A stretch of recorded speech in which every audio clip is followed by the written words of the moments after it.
যে দেশে আল্লাহ রসুলের শেষ বুধবার হলো সৌদি আরবে এসবের কোনো খবর নেই। এইগুলো বাংলাদেশেই বেশি, উপমহাদেশে বেশি। এর কারণটা কি?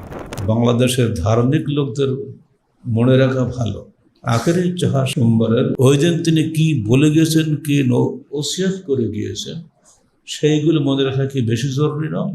যাবতীয় হামদুসানা আল্লাহ রাব্বুল আলামিনের জন্য এবং যাবতীয় দরুদ ও সালাত তার শেষ নবী মুহাম্মদুর রাসূলুল্লাহ সাল্লাল্লাহু আলাইহি ওয়াসাল্লামের জন্য। আজকের প্রসঙ্গ আখেরি চার সোমবার। আখেরি চার সোমবার অর্থ শেষ বুধবার। আগামী বুধবারে বাংলাদেশের সকল মাদ্রাসা, স্কুল, কলেজে আখেরি সোমবারের এইগুলো ঐচ্ছিক ছুটি আছে। সরকার বলেছে ঐচ্ছিক ছুটি, কিন্তু আসলে হয়ে যায় আবশ্যিক ছুটি। কোনো টিচার ক্লাসে যায় না, প্রধান শিক্ষকের বাধ্যগত কারণে যেতে হয়। যুগ যুগ ধরে এটা চলে আসছে। এর ব্যাকগ্রাউন্ড কিছু জানা ভালো।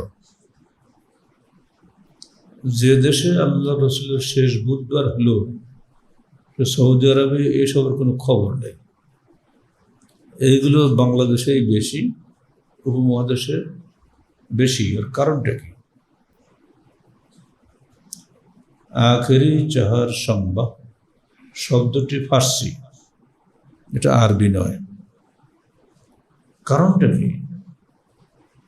তৎকালীন সময়ে উত্তর ভারত হয়ে বাংলাদেশে যারা শাসন করেছেন, এই শাসক সম্প্রদায় ছিল শিয়া এবং তারা ফার্সি ভাষী ছিল। সে কারণ তখন রাষ্ট্রভাষা ছিল ফার্সি। বাংলাদেশ যারা শাসন করেছেন শেষ দিকে, আলীবর্দী খাঁ, সিরাজউদ্দৌলা, এরা সবাই ছিল শিয়া। আর সে কারণে তাদের কাছে এই দিবসটার মর্যাদা বেশি। তাদের ধারণায় এই দিন আল্লাহ রসুল মৃত্যুর আগে আলীকে খলিফা করার জন্য ওসিয়ত করে গিয়েছিলেন। এই মিথ্যা ধারণার বশবর্তী হয়ে তারা এইটাকে খুব গুরুত্ব দিয়ে পালন করে এবং তাদের আকীদায় চলে আসছে আবু বকর, ওমর, উসমান এরা হলো খেলাফত ছিনতাইকারী হিসাবে কাফের। নাউজুবিল্লাহ মিন যালিক। খেলাফতের হকদার ছিলেন আলী, তার কাছ থেকে এরা খেলাফত ছিনিয়ে নিয়েছেন। এ বিষয়টির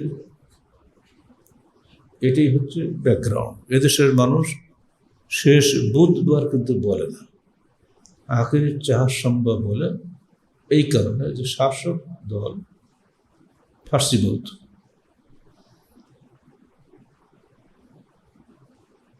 ইংরেজরা যখন ক্ষমতায় আসলো তখন ফার্সির বদলে ইংরেজি রাষ্ট্রভাষা হয়ে গেল। তখন ইংরেজি শেখার জন্য মানুষ ব্যস্ত হয়ে পড়ল। তৎকালীন সময়ের ওলামায়ে কেরাম ইংরেজিকে মালাউনের ভাষা বলে পড়তে নিষেধ করতেন। ফলে আলেম সম্প্রদায় যারা তৃণমূল পর্যায়ে সমাজে নেতৃত্ব দিয়ে থাকেন, তারা এই আখেরি চাহার সোমবার এই পরিভাষাটি বহাল রাখলেন। শিক্ষিত সমাজ দুই ভাগে ভাগ হয়ে গেল। এক ভাগ ওয়েস্টার্ন কালচারের দিকে চলে গেল, ইংরেজ হওয়ার প্রতিযোগিতায় মত্ত হয়ে গেল। আর একদল মৌলবী সাহেব হলেও তারা দাঁড়িয়ে টুপি, লম্বা জামা গায়ে দিয়ে আলখাল্লা পরে এই উর্দু, ফার্সি আর মানে ইংরেজির বাদ দিয়ে যত ভাষা আছে এদিকে গোড়ামি শুরু করলেন। এই ভাষাগত গোড়ামির কারণে আখেরি চাহার সম্ভব নামটা অদ্যাবধি বাংলাদেশে চালু আছে। বিশেষ করে যারা পঞ্জিকা পড়েন সেখানে এটা পাবেন। এটা একটি নিঃসন্দেহে একটি বিদাতি অনুষ্ঠান। এই দিন কোনো অনুষ্ঠান করে সেখানে বক্তৃতা করাটাও বেদাত। অনুষ্ঠানের পক্ষে চাঁদা দিয়ে সহযোগিতা করাটাও বেদাত। এটা কিছুই নেই। আল্লাহ বলছেন, কুল লা আমলিকু লিনাফসি দাররান ওয়ালা নাফআ।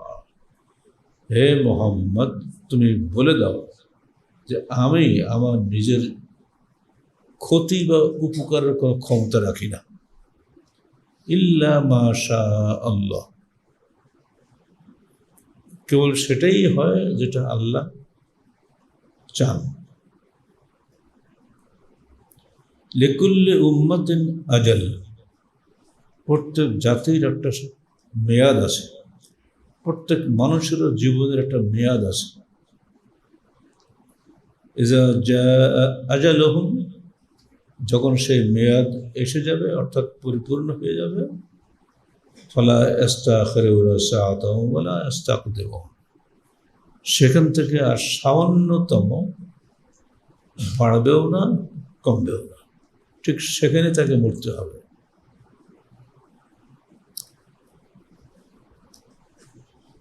মক্কি জিন্দগিতে সূরা ইউনূস নাজিল হয়, তার ৭৯তম আয়াত হচ্ছে এটা। মাদানী জিন্দগিতে নয়, মক্কি জীবনে। রাসূলুল্লাহ সাল্লাল্লাহু আলাইহি ওয়াসাল্লাম মৃত্যুর 5 দিন পূর্বে জীবনের শেষ বুধবার দেহের উত্তাপ ও মাথা ব্যথা বৃদ্ধি পায়। সেদিন আয়েশা সূরা ফালাক ও নাস এবং অন্যান্য সূরা পড়ে, দোয়া পড়ে আল্লাহ রসুলের হাতে ফুঁক দিয়ে ওই হাতটাই তার গায়ে বুলিয়ে দিচ্ছিলেন, যেমন অন্যদিন তিনি দিতেন। কিন্তু এই দিন আল্লাহ রসুল নিজের হাতটা টেনে নিলেন, যেটা তার হাত দিয়ে হাত বুলানোর অর্থ আল্লাহ অবশ্যই কবুল করবে। আমি আর সুস্থ হতে যাচ্ছি না, অতএব তুমি আমার হাত দিয়ে আমার গায়ে আর বুলিও না।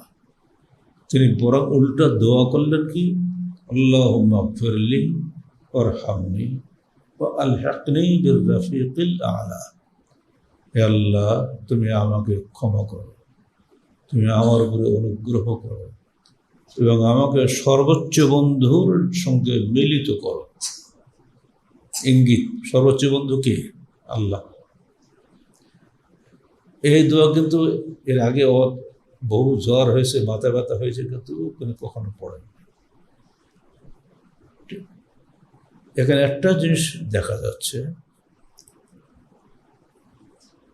যে আয়েশা রাদিয়াল্লাহু আনহা কিন্তু অন্য কিছু করেননি। তিনি সূরা নাস, ফালাক এবং কোরআনের অন্যান্য আয়াত পড়ে ফুঁক দিয়েছিলেন। এর মাধ্যমে রুকিয়া করা যে জায়েজ, এটা প্রমাণ হয়। রুকিয়া করে যে টাকা দেওয়া যায় জায়েজ, এটা অন্য হাদিসে প্রমাণিত আছে। কিন্তু এটাকে বিজনেসে পরিণত করাটা অপছন্দনীয় বিষয়। ওই উদ্দেশ্যে কোনো কাজ করলে আল্লাহ পাক নারাজ হবেন। আপনাদের মধ্যে বহু মানুষ আছে যারা সূরা নাস, ফালাক জানেন। আপনার অন্তরের গভীরতম প্রদেশ থেকে আল্লাহর উপরে ভরসা রেখে যদি দোয়া পড়েন, অবশ্যই আল্লাহ পাক আপনার দোয়া কবুল করবেন। এই বিশ্বাস রেখে আপনি আপনার সন্তানদের বা আত্মীয় স্বজনদের ফুঁক দেবেন। এই ফুঁক দেওয়াকে আরবিতে বলা হয় রুকিয়া।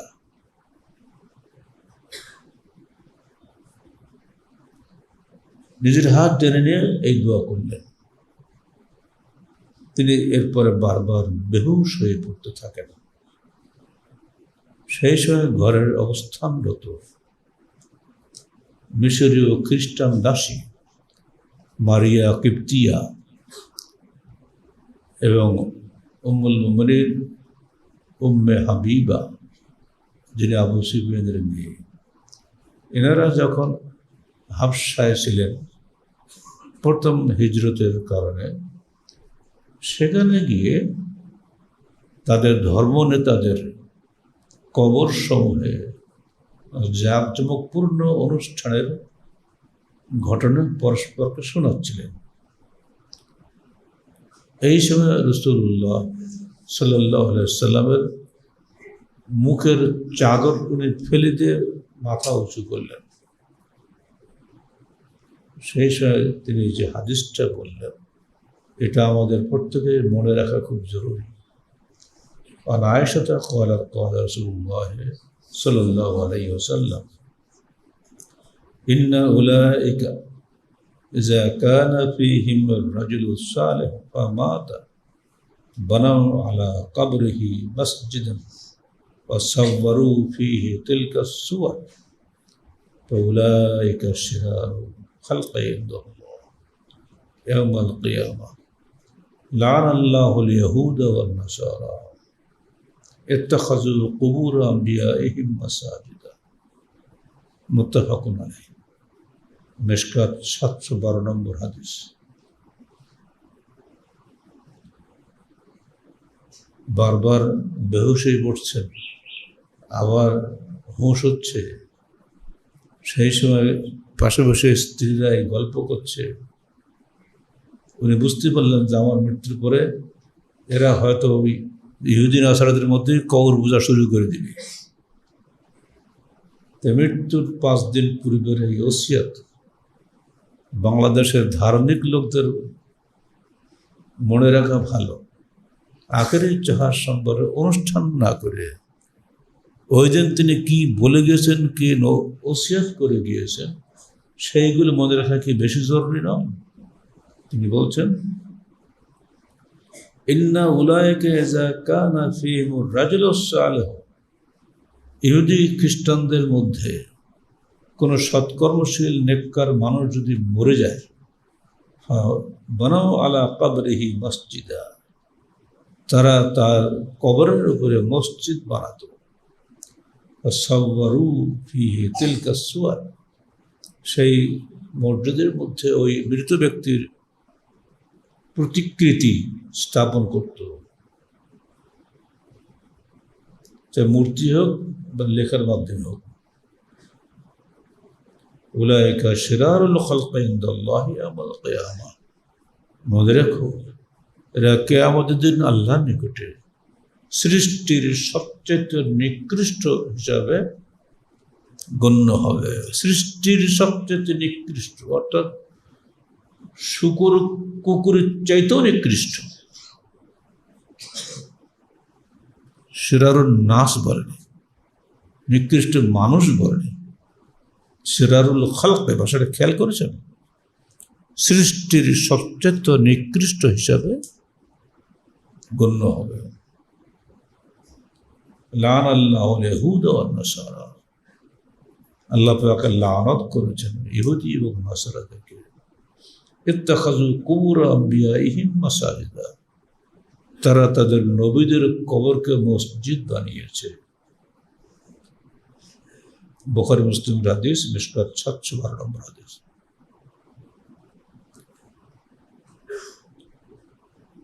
ইহুদি নাসারারা কবর বানিয়ে পূজা করত, আমরা তাই করছি না? গুণে শেষ করতে পারবেন না। 1981 সালের একটা হিসাব আমি দেখছিলাম পত্রিকায়, 81 সালে, আজকে বাংলাদেশে 2,98,000 পীর। এখন কত লক্ষ হয়েছে আল্লাহ পাক ভালো জানে। আমাদের জিন্দগিতে রাজশাহী বিশ্ববিদ্যালয়ের গেটের সামনে সুন্দর একটা কবরের আস্তানা শুরু হয়ে গেছে। আমরা তো ইউনিভার্সিটি এসে 80 সালে কবর দেখিনি। এখন মানুষের নজর নিয়াজের পয়সা দিয়ে এত চমৎকার কবর হয়ে গেছে। গত সপ্তাহে দেখলাম, তাহলে বাহ, এই ব্যবসায়ী তো ভালো, কোনো পয়সা কড়ি খরচ হয় না। একটা চাদর পেতে সেখানে 10-20 টাকা দিয়ে রাখছে, যাতে ওটা দেখে লোকে আর 10-20 টাকা দেয়। এই ব্যবসা সর্বত্র চলছে, বিনা পুঁজির ব্যবসা। সাবধান, এরা ধর্মের নামে ধার্মিকদেরকে ধর্মচ্যুত করছে। তাদের দেখা দেখি রাজনৈতিক নেতারাও শুরু করে দিয়েছে। আগের সরকারের আমলে সিলেট টুঙ্গি পড়া পূজা, এখন এই সরকারের আমলে হয়েছে আর এক জায়গায় পূজা। কোথায় হয় তা তো আপনারা জানেনি। এরা ভুলেও টুঙ্গি পড়াও বুঝাবে না। এটা হলো রাজনৈতিক দল সমূহের ধর্মের নামে পূজা। কালকে হয়ে গেল আর এক পূজা, যাকে নিয়ে পূজা সে আবু সাইদ রংপুরের, তার ছবিটাই ওর মধ্যে নাই। হয়ে গেল, প্রধানমন্ত্রী উদ্বোধন করে দিল, প্রেসিডেন্ট সাবেক প্রধান উপদেষ্টা খুব লম্বা লম্বা কথা বললেন, এদের প্রেরণায় আমরা এ করবো তা করবো, কত কিছু করবো ইত্যাদি। এই পুজো করাই কাজ বাংলাদেশে। জাতীয় সংসদের সামনে এক বিশাল কবরের লাইন। প্রধানমন্ত্রী বলছে এগুলো খালি মাটির ঢিবি, আসলে তো কবর নয়, রাখা হয়েছে কেন? চিহ্ন হিসেবে, দেখে যেন মানুষ উৎসাহ পায় না। ওটা উৎসাহ পায় কবর পূজারীরা, মুসলমানরা উৎসাহ পায় না।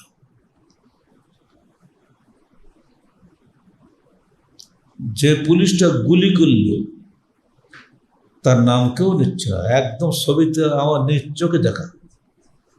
কি বলে আপনার ইউটিউব না কি বলে, যে মরল তার ছবি দেখি সব যায়, যে মারল তার ছবি নাই। আচ্ছা, দুটো ছবি একই সঙ্গে ওই সময় ইউটিউবে বেরিয়েছিল। আবু সাইদের বাপ বলে দিয়েছিল, খবরদার আমার ছেলেকে যেন পূজা করা না হয়, যেন কোনো কবর কি সব করে না, সমাধি তৈরি করে না হয়। তার বাপ এখনো বেশি আছে, তার কথা শোনা হয়নি। হয়ে গেল সব। ওই অনুষ্ঠানে তার বাপকেও পর্যন্ত ডাকা হয়নি, কিন্তু সব হয়ে গেল। অর্থাৎ সরকারের যা উদ্দেশ্য জনমত পক্ষে টানা, সেটা তো হয়ে গেল। এখন তার বাপ আসুক কি দাদা আসুক, দেখার কোনো দরকার নেই। এই যে আকীদা চলছে, এই আকীদার সবচেয়ে আগে আকীদা থেকে তওবা করা দরকার। জাতীয় সংসদে যারা আপনারা আছেন, দয়া করে সত্যিকারের মুসলমান হন, নামে মুসলমান না।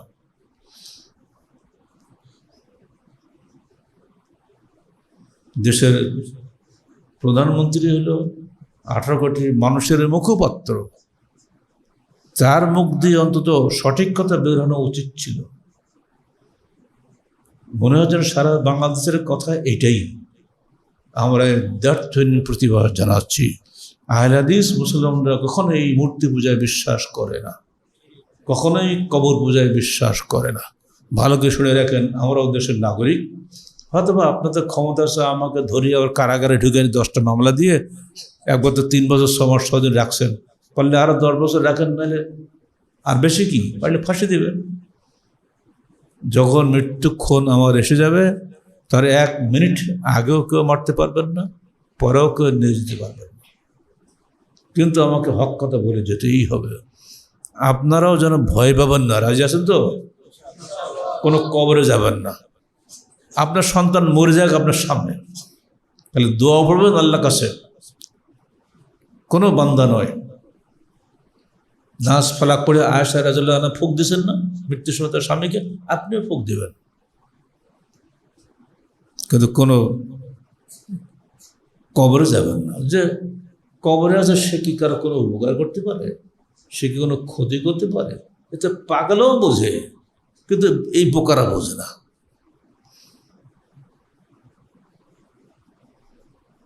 আল্লাহ রসুল বলছেন উলাইকা শাররুল খালকি ইনদাল্লাহ, এরা হলো সৃষ্টির সবচেয়ে নিকৃষ্ট আল্লাহর কাছে। লাআনাল্লাহুল ইয়াহুদা ওয়ান নাসারা ইত্তাখাযু কুবুর আম্বিয়াহিম মাসাজিদা। কবরে মসজিদ বানায় মুসলমানকে ধোঁকা দেওয়ার জন্য। মুসলমান যাচ্ছে মসজিদে সালাত আদায় করছে, ওই মসজিদে সালাত আদায় না করে বাইরে যে ঘাসে সালাত আদায় করবেন তাও ভালো, কিন্তু ওই মসজিদে ঢুকবেন না, ওটা কোনো মসজিদ নয়।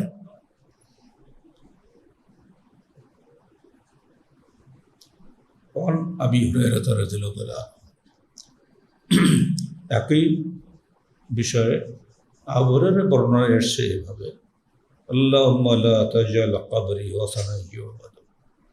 নিজের সম্পর্কে দোয়া করছে, আল্লাহ তুমি আমার কবরকে মূর্তি বানিও না, যাকে উপাসনা করা হয়, পূজা করা হয়। ভাষা খেয়াল করছেন? ওয়াসানা ইস্তাদা গাযাবুল্লাহ আলা কওমিন ইত্তাখাযু কুবুর আম্বিয়াইহিম মাসাজিদা। সবচেয়ে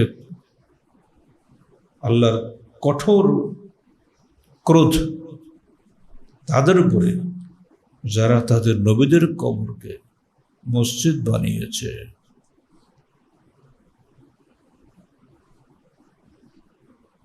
প্রসঙ্গক্রমে এটাও বলে দিই, আমরা হজ করতে যাই কোথায়? মক্কায় না? কাবা গৃহের চারিপাশে আমার রসুল আসার আগে 360টা দেবদেবী ছিল না? পরে যখন বিদাতিরে ক্ষমতায় ছিল মক্কা, তখন বিভিন্ন সাহাবীর কবরে এলাকাটা ভরে গেছিল একদম, এসব কবর পূজা হইতো। ফেলে আসা মূর্তি পূজার স্থান দখল করেছিল এই কবর পূজায়। বর্তমান সৌদি সরকারের যিনি মূল ব্যক্তি মালিক আব্দুল আজিজ, তিনি যখন আব্দুল হাব নজদির কাছে বায়াত করলেন এবং তিনি এই হাদিসগুলো জানলেন, তখন তিনি তওবাতুল্লাহ করে ওইখানে বলতে 1932 সালে যখন তিনি বাদশাহ হলেন, প্রথম কাজ করলেন এইটাই, সমস্ত ভেঙে গুঁড়ো করে দিলেন, কোনো কবর থাকবে না।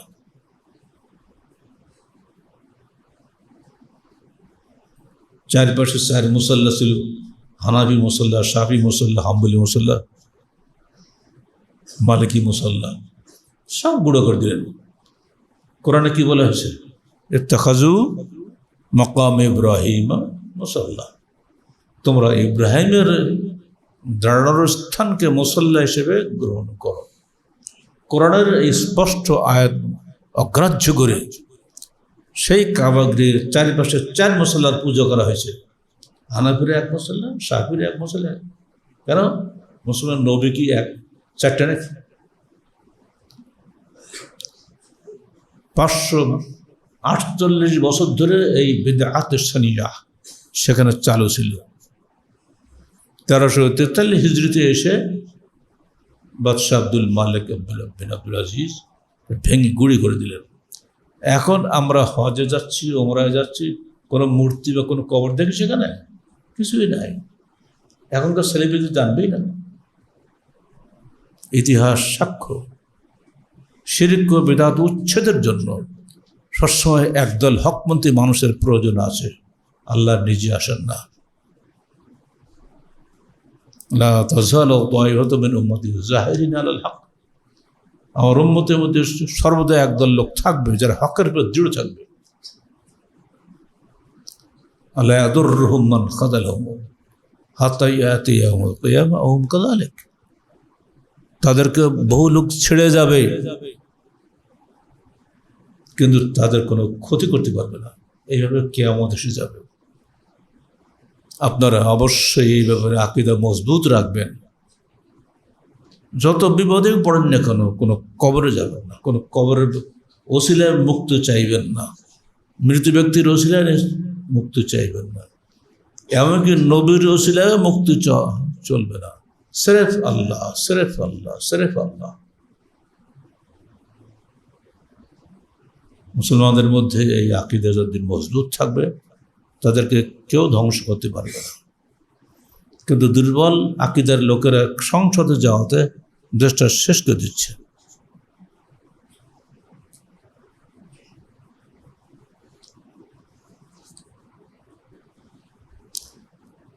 একই সময়ের আরেকটি বর্ণনা এসেছে কাব বিন মালিক রাদিয়াল্লাহু আনহু থেকে।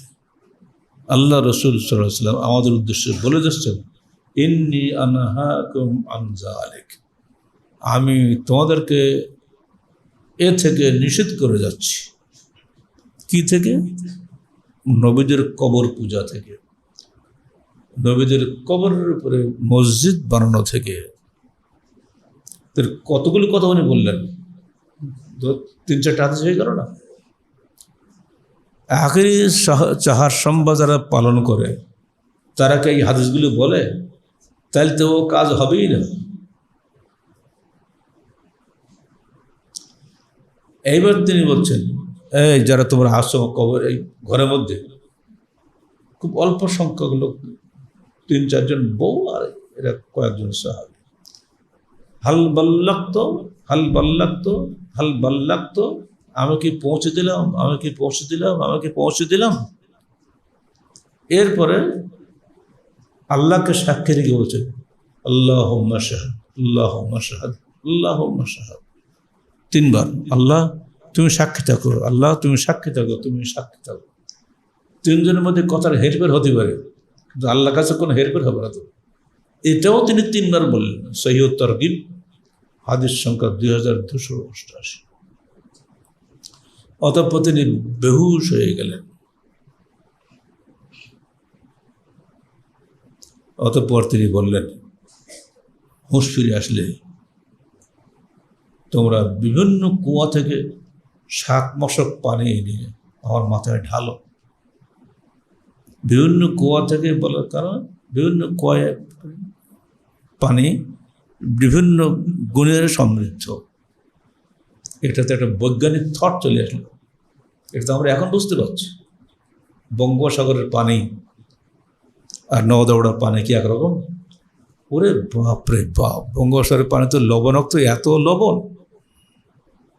এখন দেখতে পাচ্ছ 7 মশক পানি বিভিন্ন কুয়া থেকে নিয়ে আসো, তাই আনা হলো, ওনাকে ঢালা হলো।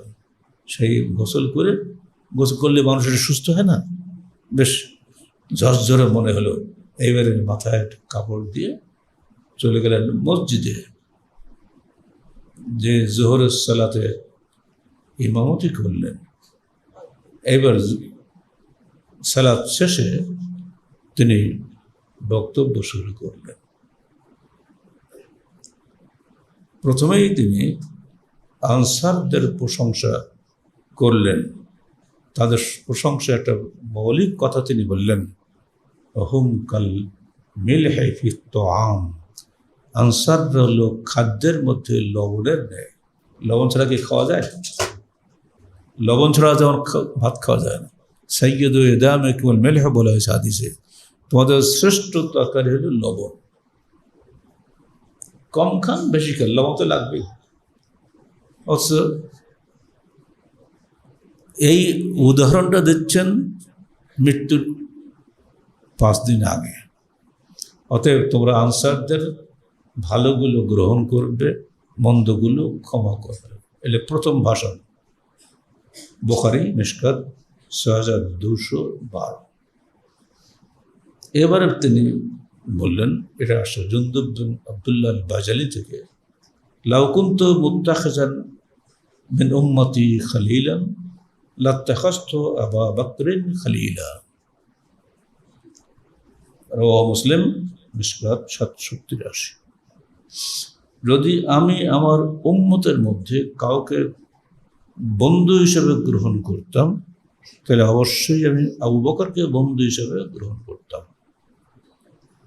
কিন্তু না, তিনি আমার ভাই, তিনি আমার সাথী। তাহলে দেখা গেল তিনি আবু বকরের দিকে ইঙ্গিত দিয়ে চলে গেলেন। এইটাকে উল্টা পাল্টা করে এখন আমরা চলে গেছি আলীর দিকে। অথচ আলী যখন খলিফা হয়েছে তিনি কিন্তু কখনোই হাদিস বলেননি যে আমাকে বঞ্চিত করে আবু বকরকে খলিফা করা হয়েছে, এটা তিনি বলেননি। আমরা বলছি আমাদের রাজনৈতিক স্বার্থ হাসিলের জন্য।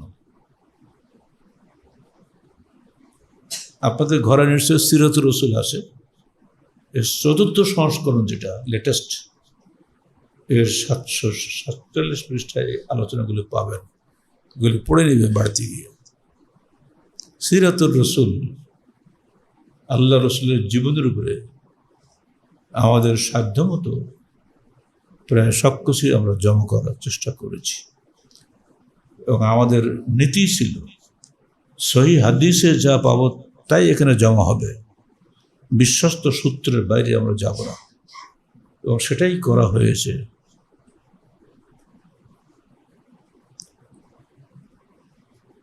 এই হাদিসগুলো আপনি মাথায় রাখেন, এরপরে আপনি আখেরি চাহসাম্য পালন করেন। যদি আপনি সত্যিকার অর্থে জ্ঞানী হন, আপনি কখনোই ওর ধারে কাছে যাবেন না, বরং এই হাদিসের উপদেশগুলো গুরুত্ব দিবেন, যে মৃত্যুর আগে তিনি এই উপদেশগুলো দিয়ে যাচ্ছেন। তো অন্য সারা 23 বছরের যত নসিহত উনি করেছেন, এটাই মৃত্যুর আগের যে ওসিয়ত হয় সে সবচেয়ে জোরদার নয় কি?